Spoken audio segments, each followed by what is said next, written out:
Programa da Hora. Apresentação: Jonathan Molar e Luciane Manganelli.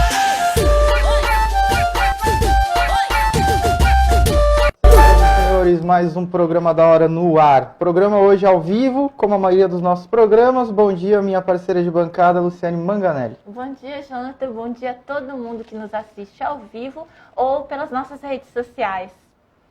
Hoje, no nosso bate-papo, na nossa entrevista, coincidentemente, exatamente na semana do historiador, do Dia do Historiador, o Dia do Historiador é o dia 19 de agosto. Meu abraço aqui a todos os colegas, meus colegas de profissão, historiadores, professores de história. Convidamos hoje para bater um papo com a gente o professor da UFSB e historiador, Eduardo Bonzato. Edu, seja bem-vindo ao programa. Grande prazer estar aqui. Estou ansioso para as conversas. Bom dia. Adoro conversar. Você faz as honras? Bonzato, vou te chamar de Bonzato. Claro, assim pode chamar. Eu já conheço o Bonzato há um tempo, né? E eu percebo que você tem uma visão um pouco diferente das metodologias de educação. Você trabalha com educação já há algum tempo, né? E conta pra gente essa sua história pela educação. Você é de São Paulo, né? E como que surgiu, despertou para essa necessidade de novas metodologias? Eu me tornei... Eu voltei à faculdade já muito mais velho do que o período convencional. Quando a minha primeira filha nasceu, eu precisava trabalhar, então eu voltei a estudar para poder dar aula. Dar aula estudar virou um motivo de trabalho. Então eu trabalhei desde o começo da graduação, do mestrado, do doutorado, sempre dei aula em escola pública. E a educação tem uma característica que ela é muito inercial. Inercial por quê? A gente aprende a dar aula vendo os professores que a gente tem dando aula. O fato é que essa mecânica do dar aula é sempre mais ou menos a mesma coisa, né? Você ou pede para um estudante ler, ou passa a lição na lousa, depois você explica, depois você dá um exercício. A metodologia de aula é sempre mecanizada, em qualquer nível, no nível de educação fundamental, educação de nível médio, de nível superior, de pós-graduação, todas têm o mesmo mecanismo. Esse mecanismo é o mecanismo do ensinar. O que de fato faz a identidade docente é o ato de que um professor deve ensinar e um estudante deve aprender. Parece mecânica essa relação, tanto que ela chama ensino-aprendizagem. Fica parecendo que a gente ensina e o estudante aprende. Com esse hífen do ensino-aprendizagem, quando deveria ser, no mínimo, ensino e ou aprendizagem. Porque você não sabe se ele vai aprender, não é mecânico. Bom, ao longo dos anos, uma parte importante, eu fui um professor bem tradicional, um professor que tinha uma certa quantidade de autoridade dentro da sala. E eu já comecei a dar aula nos anos 90, num período em que os sistemas de autoridade já estavam em declínio, né? Hoje, praticamente, não existe mais sistemas de autoridade funcionando. Professores reclamam que seria bom vir a palmatória, trazer de volta aqueles bons tempos que a gente podia, né, fazer o estudante estudar na marra.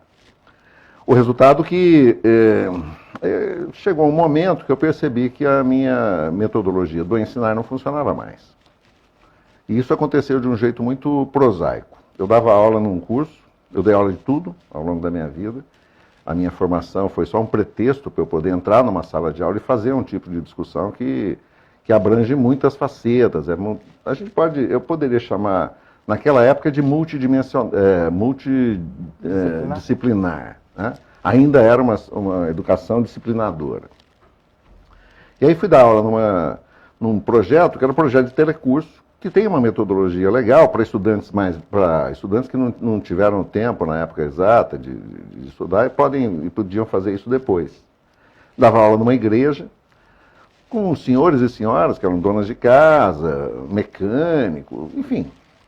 E aí um senhor resolveu se posicionar logo no primeiro dia de aula. Eu dava aula do ensino médio, mas todas as disciplinas, a metodologia exige isso. E eles têm uma forma muito simples. Passa um vídeo, você tem um livro, no livro tem a teoria, no livro tem o exercício, no livro tem a resposta. Então você tem todo o mecanismo para trabalhar. O que faz com que uma pessoa possa, sem entender nada de física, virar um professor de física dentro do projeto. Esse senhor, chamava-se João, não esqueço mais, Ele falou, professor, eu vou te fazer uma pergunta. Se o senhor não me responder, na verdade, eu vou fazer duas. Eu vou embora da sua sala e não quero mais... Eu vou chegar à consideração que você não sabe nada. Eu falei, então, me faça a pergunta. Aí ele falou, eu pego uma maçã, olho para a maçã, ela não tem nenhum furo. Eu corto a maçã, tem um bicho dentro. Como ele entrou? Aí eu fiquei assim... Ele falou, você não sabe, né? Eu falei, não, seu João, eu estou com medo da segunda pergunta. Aí ele falou, a segunda pergunta é simples. Eu caio, quebro a perna, eu engesso a perna, depois de 60 dias eu estou andando. Meu cavalo cai, quebra a perna, eu tenho que matar. Por quê? Você imagina a situação, né? Naquela hora eu me dei conta, eu falei, putz, as pessoas querem saber de outras coisas, não é das coisas que a gente ensina a fórmula de Bhaskara, mas elas não têm interesse nessas coisas. Elas fazem porque são obrigadas, porque é disciplinar o processo. Bom, vocês devem querer saber a resposta, porque vocês também não sabem, né? Eu não tenho Sabe a maçã? mínima ideia de como a porra da... Oh, já falei palavrão. Se bem que na Bahia porra não é palavrão, né? Não, É pronome, não. advérbio, enfim. Eu quero saber por que a porra do bicho entra sem fazer buraco. Eu respondi para ele assim, seu João, nós vamos fazer uma experiência quando o senhor falecer. O senhor morreu, eu vou lá chamar o seu corpo, vou colocar o senhor dentro de um caixão de vidro, que a gente possa olhar o senhor enquanto o processo acontece, que é o mesmo processo da maçã. Em algum tempo, depois de algum tempo, nenhum bicho vai ter entrado dentro do sarcófago de vidro. Mas vai começar a sair bicho pelo seu ouvido, pelo seu nariz, pela sua boca. Vão sair. Eu digo, esses bichos, na verdade, nunca entraram no senhor. Eles estão aí em estado de latência, são os sapróvaros, que eles só vão aparecer quando um processo químico específico acontecer no seu organismo. Um tipo de fermentação que gera vida. Então, aquele bicho da maçã, na verdade, nunca entrou. A maçã passou por um processo químico e produziu o bicho. Tem o bicho do coco. Se você comer o bicho, inclusive, o gosto é de maçã. Né? Ele olhou assim e falou, não é que faz sentido? Eu falei, claro que faz. Ele falou, e o cavalo? O cavalo, o senhor convence ele a ficar com o pé para cima durante 6 meses. O senhor pode tirar o gesso, ele vai andar. O problema, seu João, é que o cavalo, o imperativo dele é o movimento. Ele dorme até de pé. Ele enlouquece se você imobilizar ele. Cavalos reprodutores que valem milhões de dólares, quando acontece isso, compensa fazer. Então eles imergem o cavalo dentro de uma piscina, deixa ele em coma induzido durante meses até que a perna colhe. Custa uma fortuna fazer um treco desse. O seu cavalinho, a melhor coisa que faz é matar o bichinho. E a partir daí, eu comecei a tentar buscar caminhos diferentes para poder trabalhar. Edu, você acha que falta rebeldia, ousadia? Não rebeldia no sentido de indisciplina, porque isso nós já temos, principalmente no ensino fundamental e médio. Na faculdade, na universidade ainda é menor, né?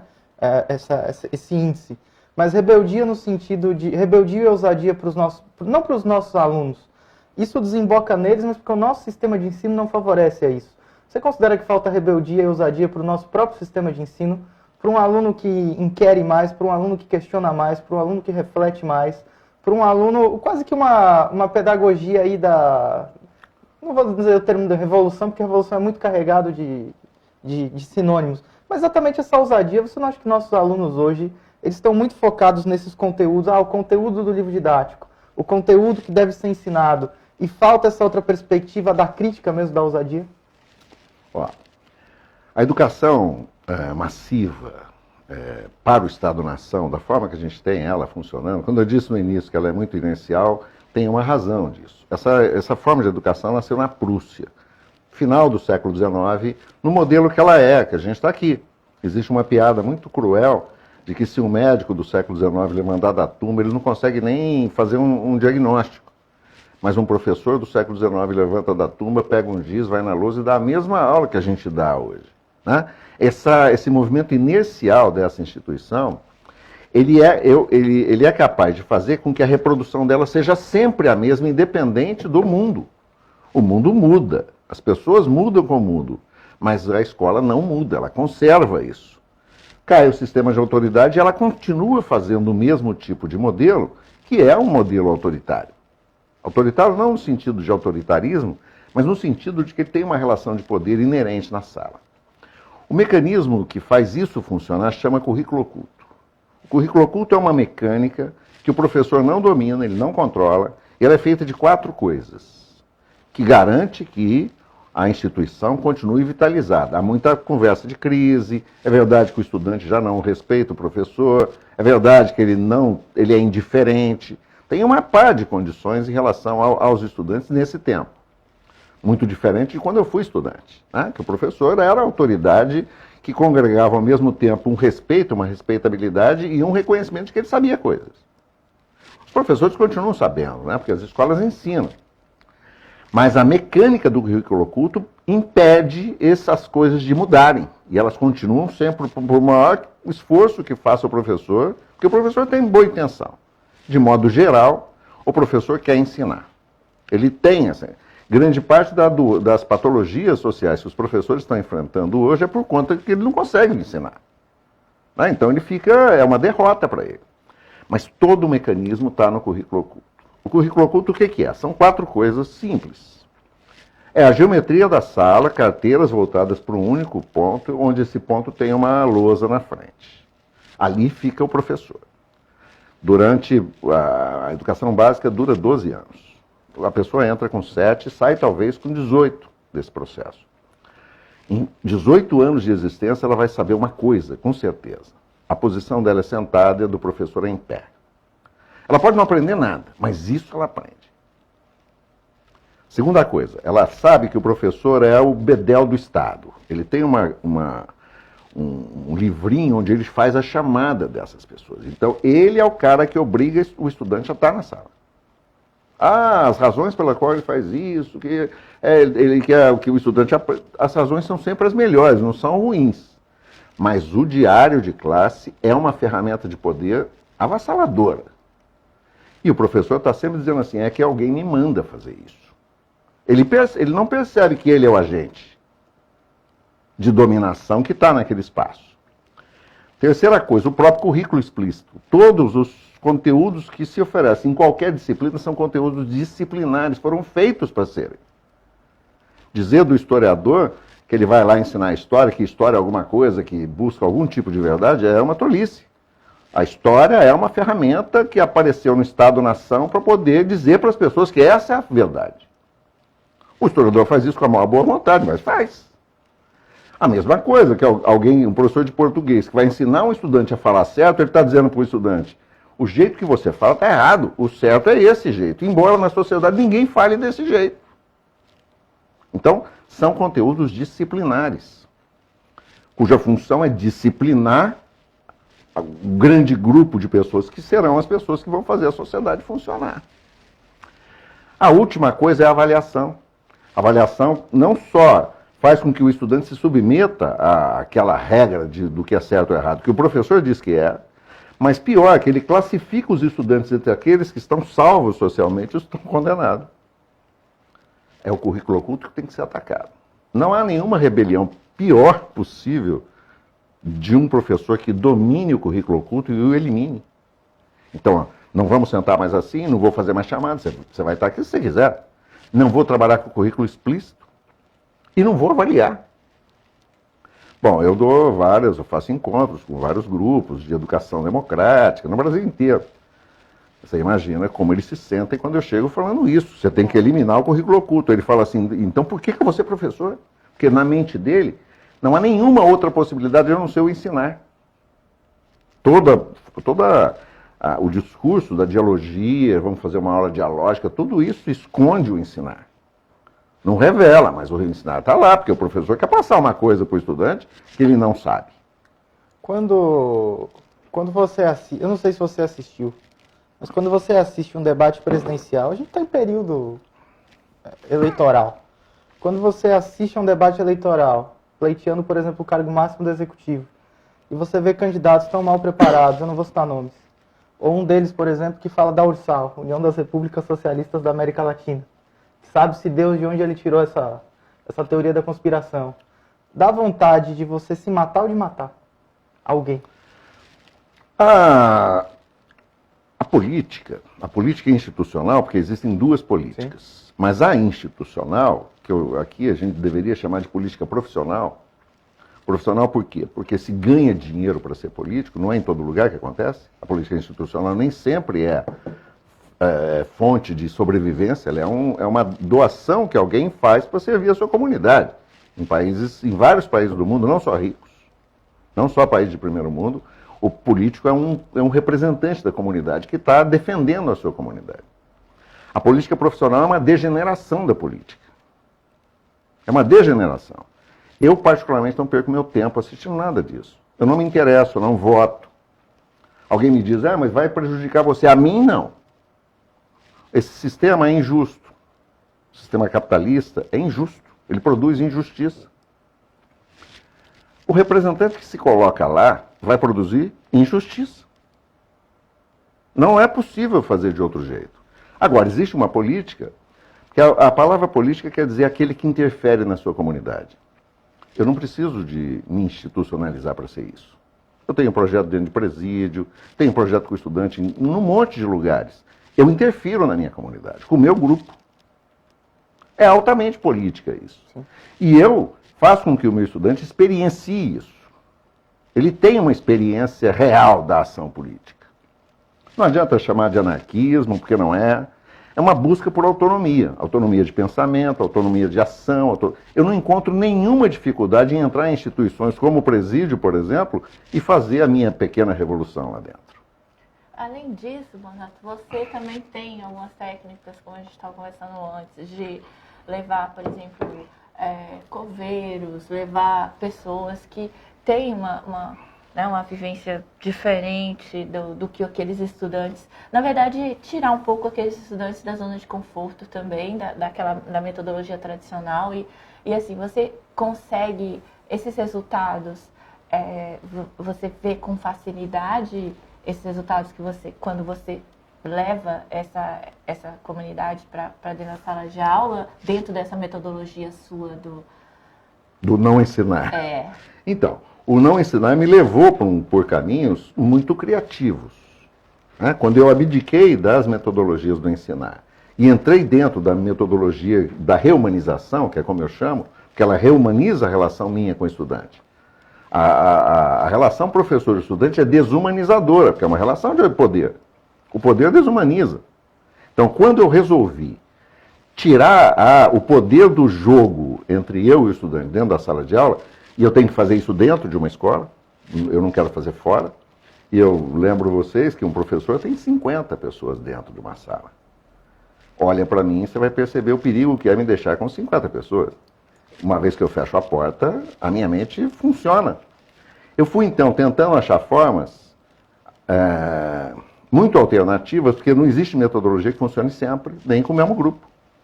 Então eu estou dando agora uma oficina para estudantes que estão fazendo licenciatura, divulgando 22 metodologias que eu criei para fazer com que a relação funcione sem ensinar, mas em vários tipos de encontro, em vários tipos de projetos.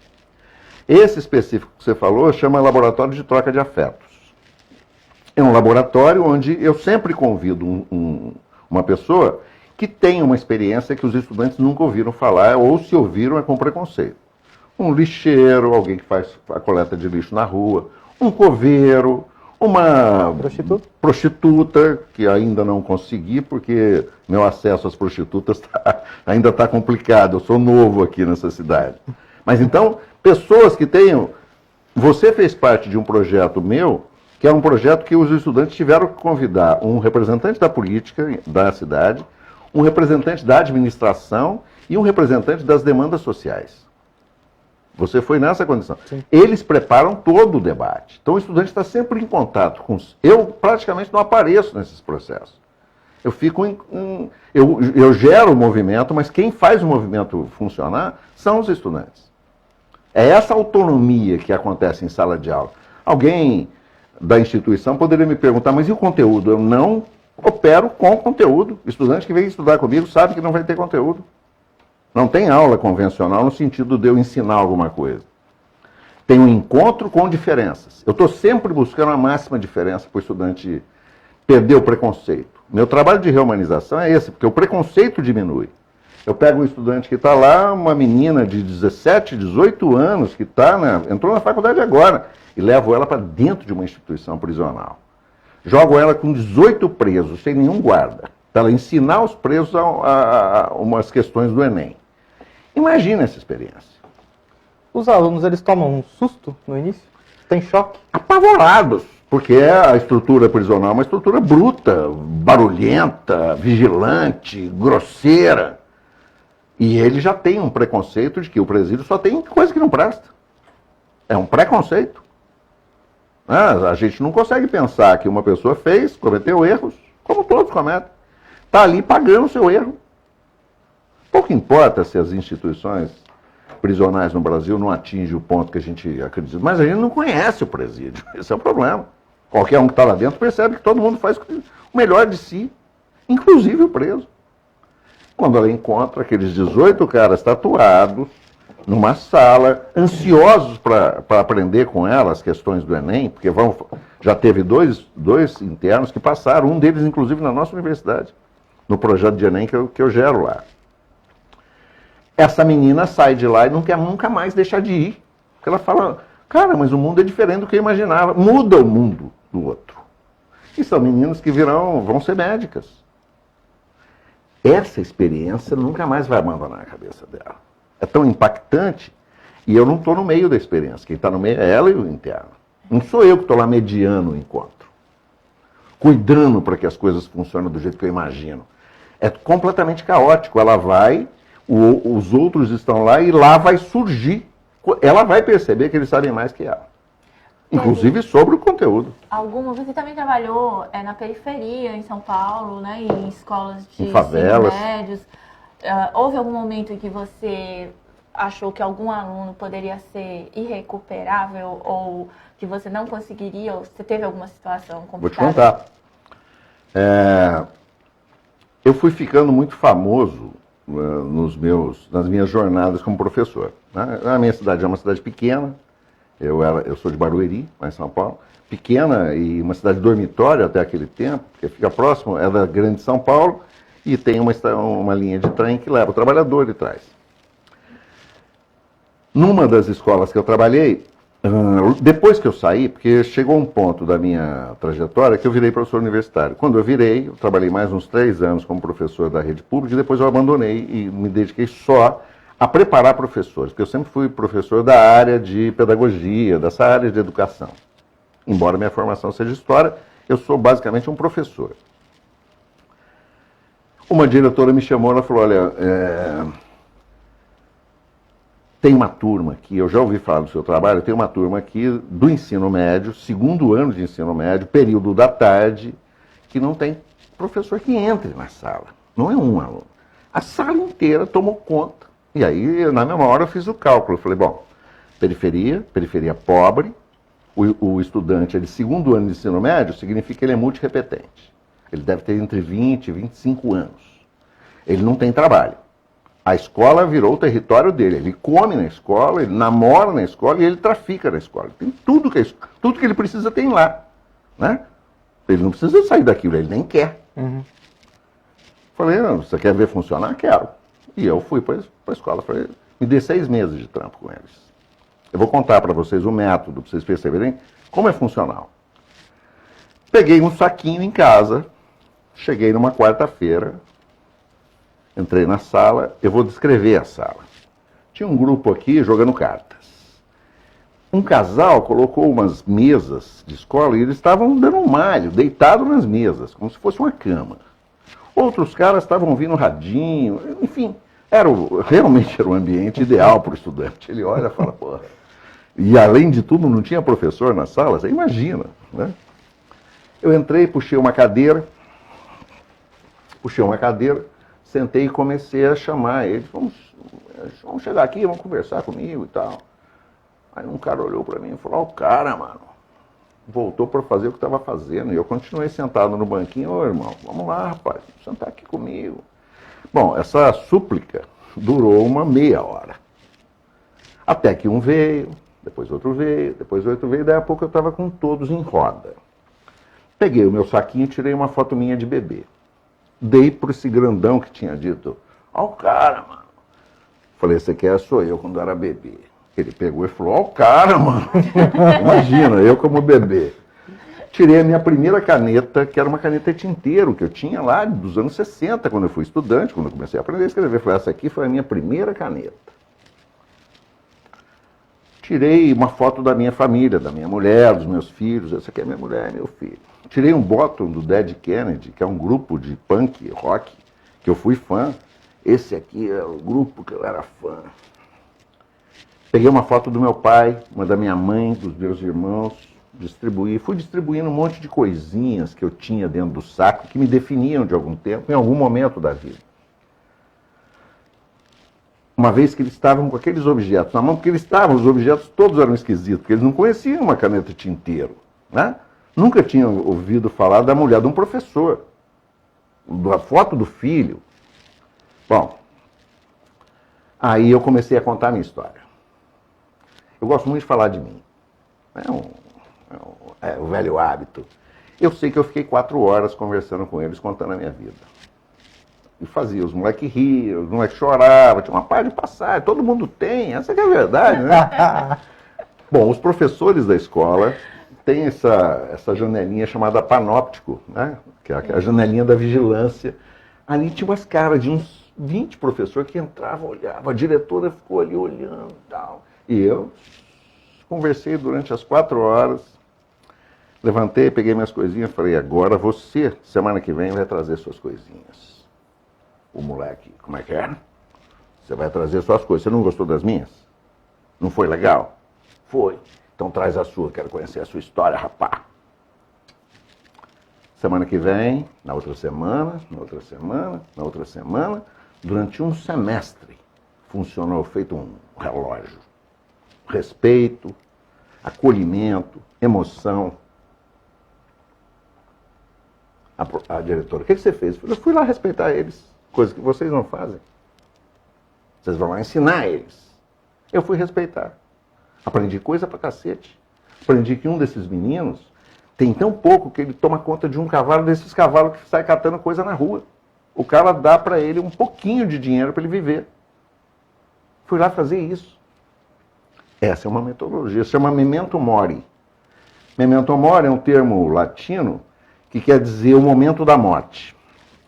Dizem, tem 2 explicações para o memento mori. A primeira delas é que quando você vai morrer, passa toda a sua vida pela frente. Então essa coisa de tirar os objetos e fazer uma espécie de inventário do que a gente viveu, faz parte disso. Mas também tem uma outra coisa, que diz que o Júlio César, quando voltou vitorioso para Roma, ele botou um escravo do lado dele, em cima da biga, estava todo mundo, você é fodão, aquela coisa toda para o Júlio César, e a única função do escravo era dizer assim, memento mori, que quer dizer, você é mortal, você vai morrer. Ou seja, diminui a sua importância, que você é só um Zé Ruela. Então funciona independente do cara violento. Independente do cara que está brutalizado. Porque os estudantes estão brutalizados. Estão porque a sociedade é brutal, estão porque a escola é brutal. Eles só encontram brutalidade dentro de casa, só encontra brutalidade no dia a dia da escola e só encontra brutalidade da polícia. Imagina, periferia. A visita constante que ele tem na favela onde ele mora é a polícia. Anos de serviço que eu tenho na educação, nunca tive um conflito com o estudante. Conflito no sentido de que ele levanta para me agredir, para me xingar. Mas eu sou um cara que eu não tenho 50 pessoas dentro de uma sala. Eu tenho uma que chama fulano, outra que chama Beltrano, uma que nesse dia está com vontade de cagar e não vai poder ficar lá, outra que está com vontade de namorar e também não vai poder ficar lá. Ninguém tem que estar lá porque é obrigado. Se você se abre para o convite, para o abraço do outro, incondicionalmente, do jeito que ele ele entende perfeitamente, todo mundo entende o respeito, é uma coisa magnífica. O respeito é uma coisa que até o animal entende. Você respeitou o animal, ele saca. Mas a gente não vive na sociedade do respeito. A gente vive na sociedade do desrespeito. E a gente devota para os outros e colhe dos outros o respeito.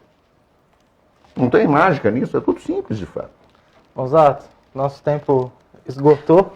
Passa rápido, foram já quase 30 minutos de bate-papo. A conversa é boa, E olha que a os gente seus ainda nem posicionamentos falou da também. permacultura, né? Tinha Pois é. outros assuntos. Vamos ter que Vai trazer ele de volta. novo pra falar de... Por hoje, a gente agradece a tua participação, eu sua que disposição em ter agradeço. vindo, ter compartilhado suas histórias conosco. Muito obrigado, é sempre bom conviver com você. Eu agradeço. espero que você volte outros dias. É só me aí. chamar. Eu gosto de falar de mim, já percebeu, né? Vai ser muito bom. Programa da hora, saindo aqui, encerrando o primeiro bloco. Daqui a alguns minutinhos a gente volta com o segundo bloco. Até daqui a pouquinho. Da hora legal, da hora legal. Tell me who killed my child. Ué. Cara, acho que é o mais popular. Acho que é o mais popular, assim.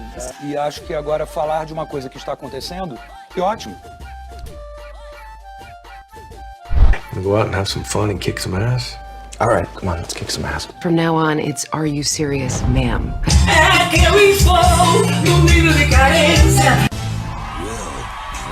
É a realidade das pessoas. Dinâmico. E tem um tom de humor. Nós viramos um só trabalho. É o maior sucesso do momento. Ai, gente, quer saber? Vou ficar aqui o dia inteiro agora. Da hora legal, da hora legal. É pegar todas essas informações e mostrar de uma forma compreensível, didática, interessante. Da hora legal, da hora legal, da hora legal, da hora legal.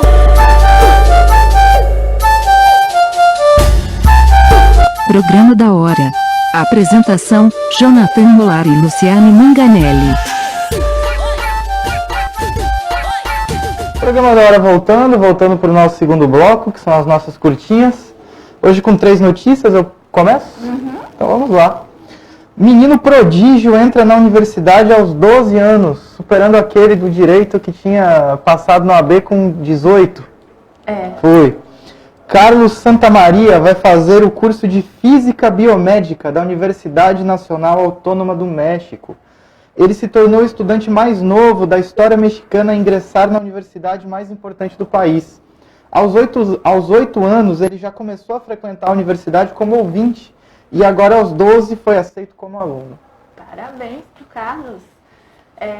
Aqui eu não sei como que é isso, Jonathan. Às vezes eu ouço falar de algumas pessoas, a lei brasileira, ela permite que as pessoas que não atingiram uma certa idade, ou que aqui no Brasil você pode começar a estudar, por exemplo, com 3 anos, se você conseguir acompanhar a turma. Como que é isso aqui?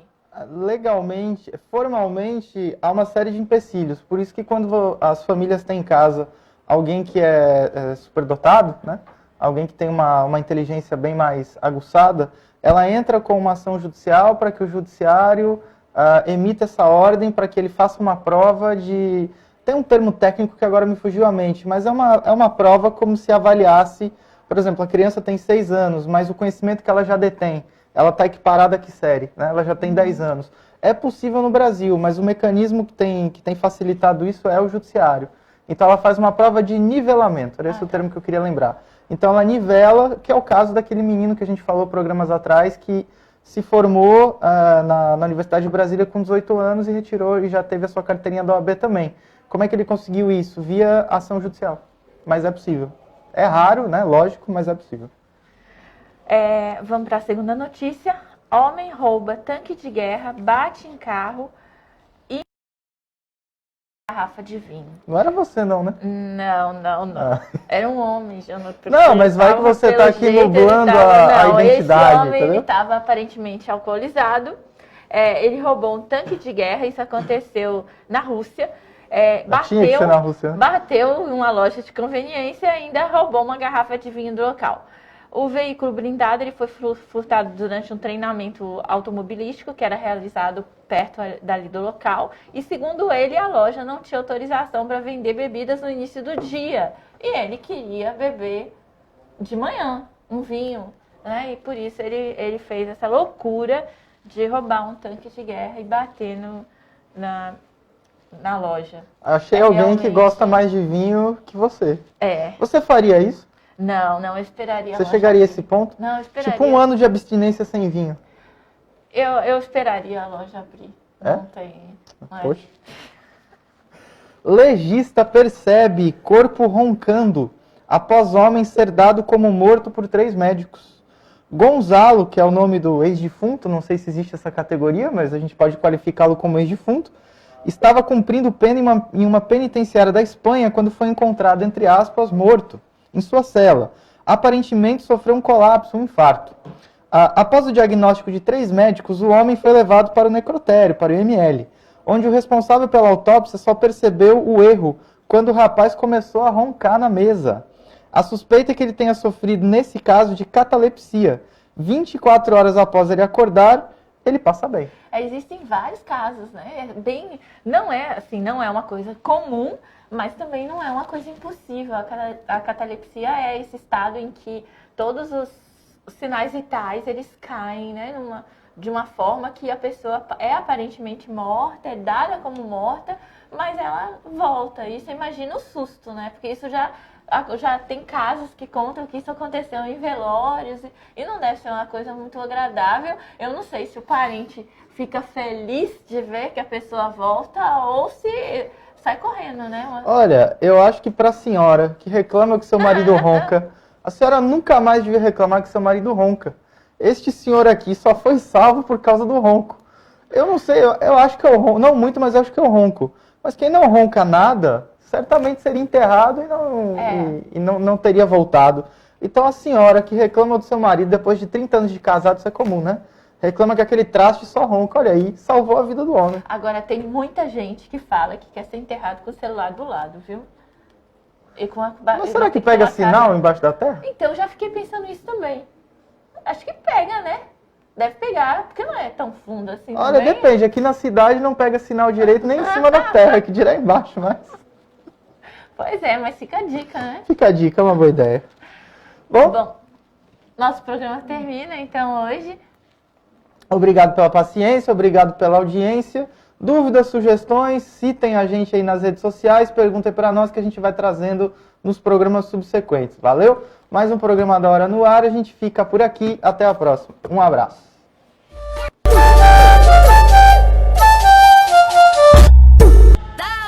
hora legal, da hora legal, da hora legal, da hora legal.